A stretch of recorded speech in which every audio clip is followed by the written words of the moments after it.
আসসালামু আলাইকুম। আমি কয়েকদিন ভিডিও দিতে পারি নাই কারণ আমার ঠান্ডা লাগছে, আমার গলা শুনলে আপনারা বুঝতে পারবেন।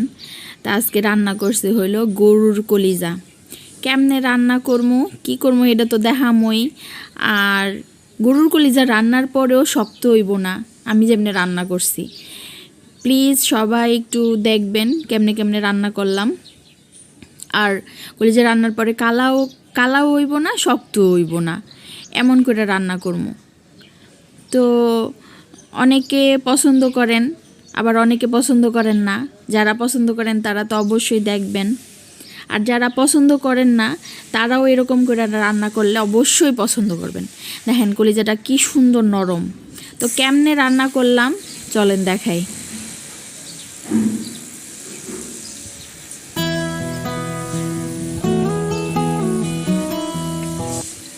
তো আমি কড়াইতে পরিমাণ মতন পানি দিয়ে নিচ্ছি। আমি হলো 1 কেজি পরিমাণ গরুর কলিজা নিচ্ছি।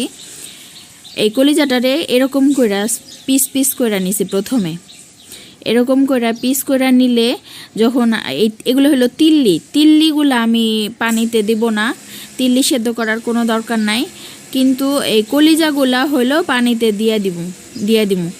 তো কলিজা আমি হেনে এরকমের করে পিস করে নিছি, বড় পিস ছোট ছোট করে লম্বা করে এরকম কাইটটা নিছি। এরকম করে কাইটটা নিলে হলো ভিতরের রক্তগুলা বের হইতে সহজ হয়। তো গরম করে দেওয়ার পরে পানিটা যখন গরম করে কলিজাটা গরম হয়েছে, পানি গরম হয়েছে পরে দিছি। দেওয়ার পরে যখন পানি এরকমের বল করছে তখন আমি নামাই ফেলবো।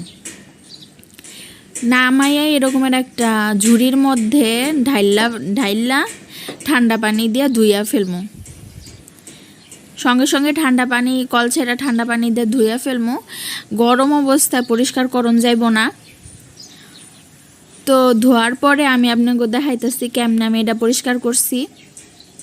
সুন্দর করে ডুইলা উপরে যে ময়লাগুলো থাকে সব ধুইয়া ফালাই দিয়া তারপরে হলো দেখেন এই উপরে একটা পর্দা আছে, এই পর্দাটায় এরকম কইরা টান দিলে এবার উঠা যাবো গা। এরকম কইরা আমি টাইনা উঠায় ফেলবো। সবগুলা পিসে এরকম একটা একটা কইরা পর্দাগুলা উঠাইয়া সুন্দর কইরা ধুইয়া পরিষ্কার করে নিব। আর এখানে যে তিল্লি আছে এই তিল্লিগুলাও সুন্দর করে ক্লিন কইরা তারপরে এবার ছোট ছোট পিস কইরা কাইটা নিব, তিল্লি আর কলিজা। আবার আমি কড়াইতে, আপনারা চিন্তা করতে পারেন আবার পানি দিছে কি লেগা, পানির কাজ আছে বুঝছেন। আর এই কলিজাগুলা এরকম ছোট ছোট কইরা সুন্দর করে কাইটটা নিছি ধুইয়া পরিষ্কার কইরা। আর এখানে আমি যে আবার পানি দিছি এটার মধ্যে কিন্তু আর রক্ত নাই। আর আমি যে এখানে যে পানি দিছি এই পানির মধ্যে আমি 1/2 চা চামচের মতন আদা রসুন বাটা দিমু, আর হইল 1/2 চা চামচ হলুদের গুঁড়া দিমু, আর কোনো মশলা দিমু না। আর এই পানিটা সুন্দর মতন বলক উঠা যাওয়ার পরে যে কাইটটা রাখছি কলিজাগুলা এগুলারা আমি আবার দিয়ে দিমু। আবার দিয়া এইটারে পানিতে দেখবেন কলিজা দেওয়ার পরে হলো পানিটা একদম মানে নর্মাল হয়ে যায়, মানে বলক ওঠা বন্ধ হয়ে যায়। তো তারপরে বলক ওঠা শুরু হইলে একদম খুব ভালোভাবে বলক ওঠা শুরু হয়ে গেলে 1 মিনিট মতো আমি এটারে এরকম করে ফুটায় লমু।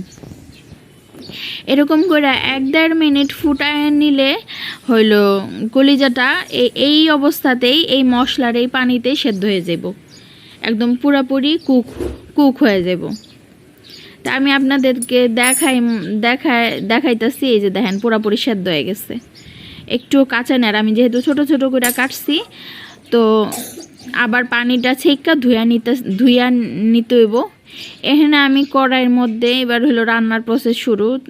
1 কাপ পরিমাণ তেল দিচ্ছি, 1 টুকরা দারচিনি আর 4 টুকরা এলাচ। যেহেতু কলিজায় কোনো তেল নাই এই জন্য তেলটা একটু বেশি দেওয়া লাগছে। আর এখানে আমি 1.5 কাপ পরিমাণ পেঁয়াজ হইলো চপ করে নিচ্ছি, বাটাও না কুচি করাও না, ওই যে চপার আছে না, চপার দিয়ে চপ করে নিচ্ছি। যেহেতু এটা হইলো কিমার মতো পেঁয়াজটা, তো এটা তো ভাজা ভাজা হইব না, এই কারণে এটার মধ্যে আমি মশলাটা দিয়ে দিতেছি একটু ভাজা হয়েছে পরে। এনে আমি 2 চা চামচ মরিচ বাটা 1 চা চামচ, জিরা বাটা 1 চা চামচ, ধনিয়া বাটা 1 চা চামচ, হলুদ বাটা। আমি আজকে বাটা মশলায় আপনার ঘরে রান্না করে দেখামো। আপনারা গুঁড়া মশলাও সেম পরিমাণে দিতে পারবেন, কোনো সমস্যা নেই। আর এখানে রসুন বাটা দিমু হইলো 1.5 চা চামচ, উঁচু 1.5 চা চামচ দিমু। আর আদা বাটা দিমু হইলো এই সেম চামচের 2 চা চামচ। আদা বাটা একটু বেশি দিমু। তো আমার মশলা দিতে দিতে দেখেন আমার কড়াইটা পুইরা যেতেছে গা। তো তাড়াতাড়ি কইরা আমি অল্প একটু পানি ওই যে কিনারটা পোড়া লাগতেছে ওই কিনারটা দিয়ে দিমু। মশলা দিতে দিতে কড়াই পুড়ে যেতেছে, কি আর কমু। যাই হোক, ফ্লেম তো হাই দেওয়া ছিল। তো মশলাটা কষানির পরে আমি আবার আরেকটু পানি দিয়ে দিলাম। পানি দিয়ে আর নাইরা চাইরা চাইছিলাম কষামো, কিন্তু এমন ফোটা শুরু করছে, ফুটটা মুটটা আমার চকু মুকু কানা কইরা লাইতেছে তেল মশলায়। দিশা পিসা না পাইয়া পরে ডাকনা দিয়ে তাড়াতাড়ি ডাইকা দিচ্ছি। কষাইতে তো হইব, কি করবো। ওই যে দেখেন কিরম করে ফুটতেছে। যাই হোক, এখন আমি ডাইকা দিব তাড়াতাড়ি কইরা। ডাইকা দিয়া আবার যায়েন গানা, তাহলে কিন্তু পুড়ে যাবো গা। জালটা মিডিয়াম দেওয়া আছে, 1 মিনিট লাগবো না, 15-20 সেকেন্ড পরে আমি আবার ঢাকনাটা উঠায় এলাম। কারণ যেহেতু এটার মধ্যে আমি পানি অল্প দিচ্ছি, বেশিক্ষণ লাগবো না। এই দেখেন তেল উঠে গেছে গা, আর এক কিনার দা পানি শুকায় গেছে, পুইরেই যাবো গা। এই যে হালকা লাইকে গেছে। তো এটার আমি আবার লাড়া দিয়ে দিতেছি। এখন এটার মধ্যে কিন্তু কোনো আর কাঁচা ভাব নাই, একদম মশলা সুন্দর মতন কষানো হয়ে গেছে। এখন এটার মধ্যে আমি ছোট ছোট 2টা আলু, এই তিল্লি একই রকম কইরা কাইটে নিছি, চোকা চোকা কইরা। আপনারা আলু দিতে চাইলে দিয়েন, না দিতে চাইলে দিয়েন না, কোনো সমস্যা নেই। আমি আবার আলু পছন্দ করি, এই জন্য আলু দিলাম। তো যেহেতু আমি তিল্লি সেদ্ধ করি নাই, তিল্লি আর আলুটারে খুব ভালো মতন কষায় লইতে হইব। আমি একটু লাড়াচাড়া দিয়ে এখন ডাইকা দিব। জালটা মিডিয়ামই থাকবো, খুব বেশিক্ষণ এটারে কষানির কোনো দরকার নাই। সামনেই থাকবেন ঢাইকা, এটা 15-20 সেকেন্ডের মতন ঢাইকা রাখলেই হয়ে যাব। এখন আমি আবার হয়ে গেছে 15-20 সেকেন্ড। এই দেখেন তেল উঠে গেছে। এখন এটার আমি আবার তাড়াতাড়ি করে লাড়া দিয়ে দিব, আনলে হইলো ওই যে লাগে গেছে সুন্দর মতন লাড়া দিয়ে দিলাম।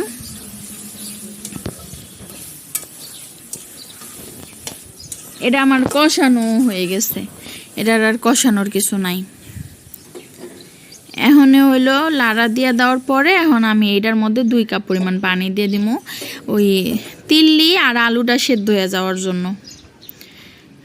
কলিজা তো সেদ্ধ আর কিছু নাই, এখন তিল্লি আর আলুটাই সেদ্ধ হইতে হইব। মাঝখানে আমি একবার একটু ডাকনাটা উঠায় লাড়া দিয়া দিতেছি, কারণ মশলা তো উপরে পানি উঠে যায়, মশলা নিচ দেওয়া লাগিয়া যায়।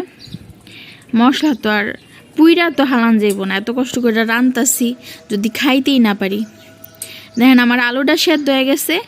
এই পর্যায়ে আমি হইলো 1 মুঠ মটরশুঁটি আর ওই কলিজাটা দিয়ে দিলাম। এখন আমি জালটা মিডিয়াম টু হাই দিয়া ডাইকা দিব আবার। এখন আর কিন্তু কোনো কাজ নাই, আমার রান্না কিন্তু প্রায় শেষ। পানি অনেকটা শুকায় গেছে। দেখেন মশলা কিন্তু বারবারই চুলায় লাগা যাইতে লয়, সো একটু কেয়ারফুল থাকতে হবে। আবার আমার কড়াইটাও লড়ে, কি করবো, আর লাড়াও দিতে পারতাছি না।